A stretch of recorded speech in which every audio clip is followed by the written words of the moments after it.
Okay, so it's now just after midnight on the election day, and it's beginning to look as if Donald Trump is ahead of Clinton and could very well secure a victory in this presidential contest. So I'm wondering, Bob Fitrakis, if given everything you know about how elections can be stolen and how elections can be manipulated and how otherwise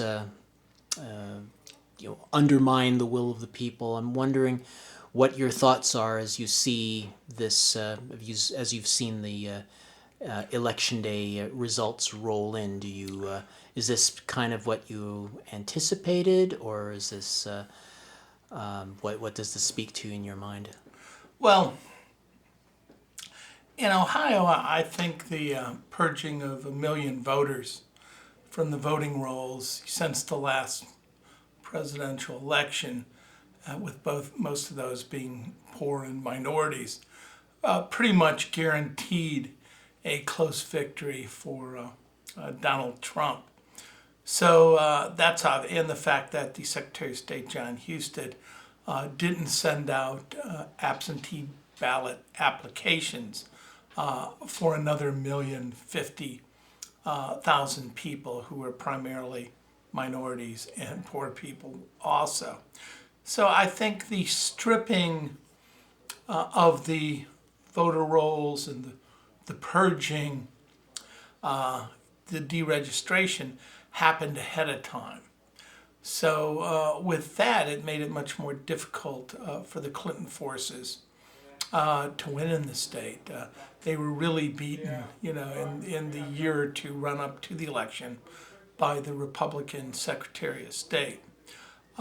Also, it really appears that no one seems to, at least so far, be flipping the vote. Is that you haven't seen the telltale signs. It's not over yet, but usually the signs is, the central tabulators go down.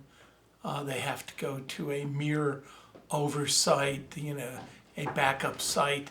And from that backup site, you're in a situation where suddenly the votes come in and there's a surprise comeback victory. So we haven't seen that yet either. So, but we did see the stripping. But the great irony is that a lot of these tactics were used by the DNC in the primary against the Sanders people. And part of the backlash against Hillary Clinton, I think, were a clear percentage of the Bernie voters that refused to back her because of the tactics that were used in the primaries to disenfranchise Bernie voters and to take the nomination away from their preferred candidate, Senator Bernie Sanders. So I think some of these tactics used, and really, a lot of this seems not to have so much to do with Donald Trump, where he's winning, but a lot to do with the tremendous like from Hillary Clinton, who's really been plagued by these WikiLeaks revelations.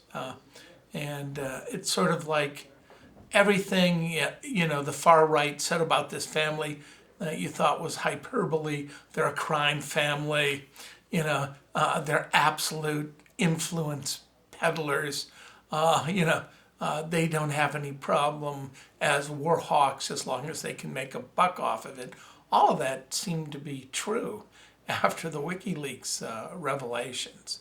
So on the one hand, I think if things would have proceeded as normal and we wouldn't have known all these things, she would have won. But maybe it was time to confront the empire. Maybe when estimates are you've got military bases in at least 151 nations, troops often masquerading as advisors in 181 nations out of the 203 or so nations on Earth, is that maybe that vast imperialism and militarism unknown, since the time of the Roman Empire. I always remember reading the New York Times when we attacked Iraq, and it said the U.S. is the strongest nation militarily since the Roman legions of 117 A.D. And a lot of that just kept proceeding, right? The spy state proceeded, the military state proceeded, the prison industrial complex proceeded, the hollowing out of the Americans' industrial regions, kept proceeding onward. And ultimately, it now looks like there may have been a reckoning, and no one seems to be willing to come in and flip this election for her. There's still a little time left in the night, but I think they've really run out of time to do that. Almost sounds as if you're reading into this election result the end of the American empire. Well, I would see that as a plus, particularly the imperialist empire, particularly one that's not reflective and conscious enough to look at itself and say, by God, we're an imperialist empire. We're doing brutal, vicious things. And if we quit doing them, there would probably be, 1.5 million people alive in Iraq who wouldn't have died. And, ISIS wouldn't exist in the world. And North Africa would be more stable.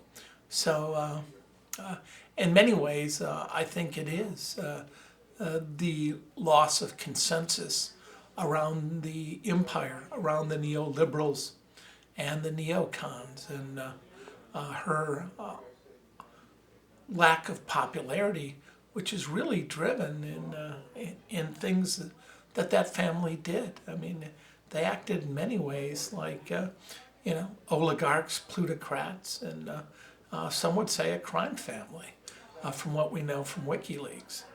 So, Bob, was there anything in particular you think that Americans, especially progressive-minded Americans, should take out of this election as it comes to its close?